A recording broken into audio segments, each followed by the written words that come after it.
Hi everyone, my name is Nabil Delawi. I'm a student in Masters of Science at Florida International University. In this video, I will explain and demonstrate the purpose of cryptographic hash functions, simply known as hash calculations. Cryptographic hash function is a deterministic procedure that takes an arbitrary block of data and returns a fixed size bit string, or simply called cryptographic hash value. The ideal cryptographic hash function has four main or significant properties. Number one, it is easy to compute the hash value for any given message. Number two, it is not very easy to find a message that has a given hash.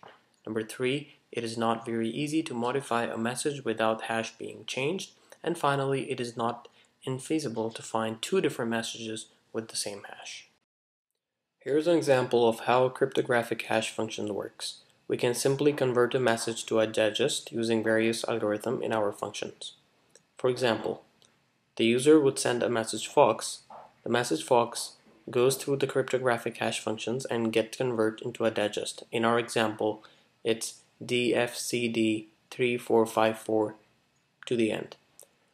Once the hash is generated, the user can simply send this value to the receiver along with the original message, which in our case is Fox. The receiver takes the message, Fox. Remember, the receiver gets the hash value as well, but does not do anything with it yet. Once again, once the receiver gets the message, which is Fox, he or she can calculate the hash of that message using the same algorithm, just like the sender did. Once the receiver generates the hash again, the receiver compares the new hash with the original hash that was received with the message itself. If the two values match, it means that no changes were made to the message and the message is not corrupted. It's the same message, which is Fox. This is simply one way and one use of how cryptographic hash functions values can be used. In the next section, we will demonstrate two different softwares that can be used to calculate a hash value. We will see the most common algorithms that can be used, such as CRC32, GOST hash, MD2, 4, and 5, and SHA. Please note that beside calculating a hash for a simple text, we can also calculate hash for a file as well, whether it's a document, PDF, picture, or an executable file. In this demonstration, we will use #tab for file hash and paros to demonstrate how to calculate the hash value of a simple text. Now we will begin installing our software. Simply, we will go to google.com, look for our software, which is #tab for Windows. You can install it from Softpedia or CNET. We'll have #tab as well. The other software we need is Paros. Again, Paros will also be available in Softmedia or CNET as well. Upon a successful installation of both softwares, we will run the first software, which is #tab. This is a simple software. All you need to do is go to File, click on Open, and pick a file, such as this file. Open. If we go into Settings, we will see the different algorithms we can use to generate the hash for our file. These are the hash values using different algorithms. We can copy one of these values and simply send it to a recipient along with the actual file. The recipient will also do the same steps. We'll pick the file, click on that, and then simply paste the value that we send to the recipient along with the actual message. If the value matches, the #tab will tell you that the value matches and the file is not corrupted. Now we will continue to our next software, which is called Paros.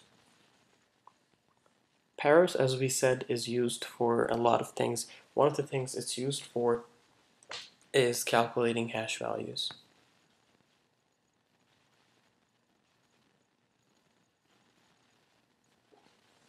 Once you run Paros, simply go to encoder hash.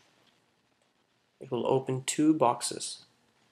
We will enter a simple text such as, "Hi, my name is John.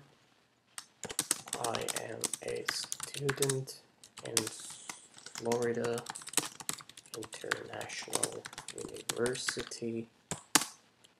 My major is Management Information Systems." Once we click on base 64 encode, this is our hash value. SHA1 hash, this is our hash value. MD5, this is our hash value.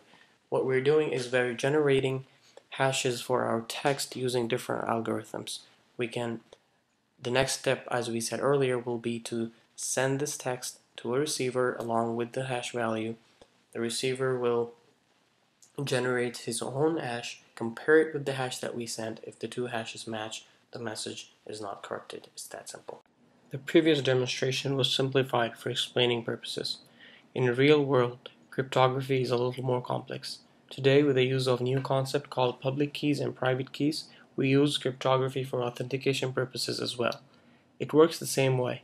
We will go into details in a few minutes, but let's first talk about what are and why we use private and public keys. One main reason we use them is that two strangers can talk privately on the internet.